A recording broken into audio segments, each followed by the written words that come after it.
He has But is tangled with them Batman, before. and how long does Batman have with this prep time? And that's always the thing. Given enough prep time, the whole Godzilla thing is a thing.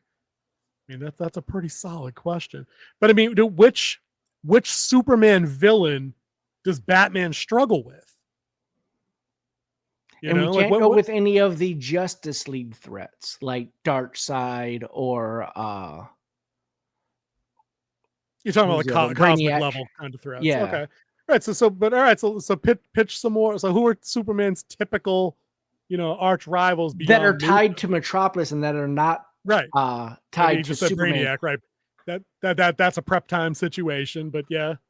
Like, okay. Like that's can he do that with prep time? I'm not too familiar with the other powers. See, Super Suit Lex Luthor is, I think, like if we did the King Z pitch of the week, I think that's what he'd give us. I think Yeah. that's what it would come down to. He'd lift something from the animated movies or shows or from the video games. Because Lex in the MK versus DC in the Injustice games has the power suit, and he's a fun character to use. Given he's basically like Iron Man. He's got some travel and some rockets and shields and shit, which is kind of cool. Yeah, I guess I don't. Now, see, that would be the fun part, is that Superman ends up in Gotham looking for the Joker, but he gets there and he's not there because he's gone to Metropolis and just opens up shop because he can. Yeah, because he doesn't have to worry That'd about be any wild. gangs there, because there's no Fartonis, there's no Yeah.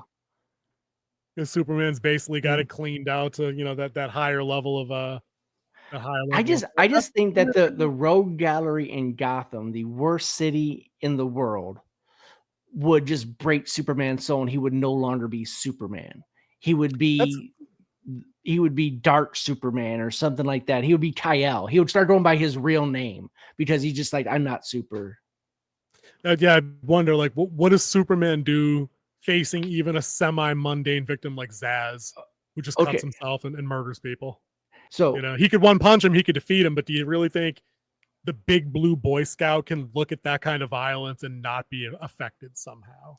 Yeah, I don't know. Because when you stare far deep enough into the abyss, it starts to stare back into you. That's right. That's a super and Batman. abyss. Now with the Batman versus Zod and versus Doomsday, go ahead, pull that one back up.